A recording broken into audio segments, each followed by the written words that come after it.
अगर संगति अच्छी है तो सुख होगा और संगति खराब है कुसंग से दुख होगा।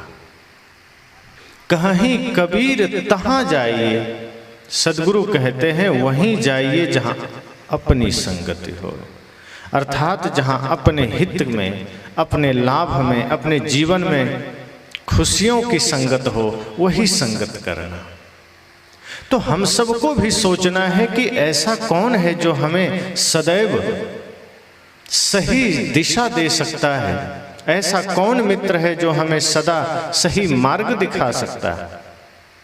क्योंकि बुराइयां जब भी जीवन में आती है उसमें भी दोस्तों का ही हाथ होता है। एक भी व्यक्ति अगर अपने जीवन में पहली दफा कोई गलत काम किया है तो उसमें किसी मित्र का हाथ है, शत्रु का नहीं है।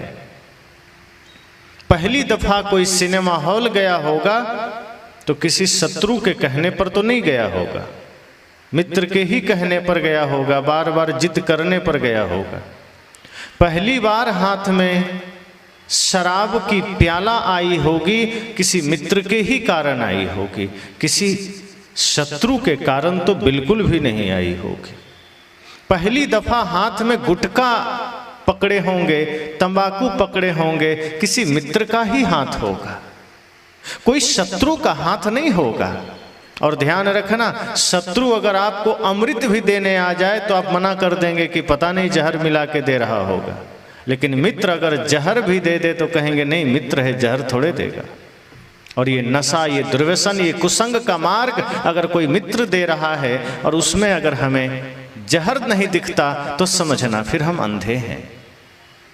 इसलिए संत जन कहते हैं ध्यान देना, यह आवश्यक है कि हम यह जान सकें कि हमारे जीवन का सच्चा मित्र कौन है। मुख पर बड़ाई करने वाला मित्र नहीं होता, जो हमें सुख दुख में साथ दे सके, जो गलत मार्ग पर हमें चलने से रोके, जो कुसंग में जाने से रोके, समझना वो आपका मित्र है। इसलिए महाभारत में अर्जुन ने कृष्ण को अपना सारथी चुना क्योंकि मित्रवत व्यवहार था। अर्जुन ने कृष्ण से यह नहीं कहा कि आप आइए हमारे साथ और धनुष बाण लेकर के लड़िए या अपना सुदर्शन चक्र से लड़िए। उन्होंने कहा प्रभु कृपा आपकी ऐसी है कि लड़ तो हम लेंगे ही, लेकिन हमारा मन विचलित हो सकता है, हमारा जीवन बिखर सकता है, हमें आपको सारथी के रूप में जरूरत है। आप हमारे जीवन की डोर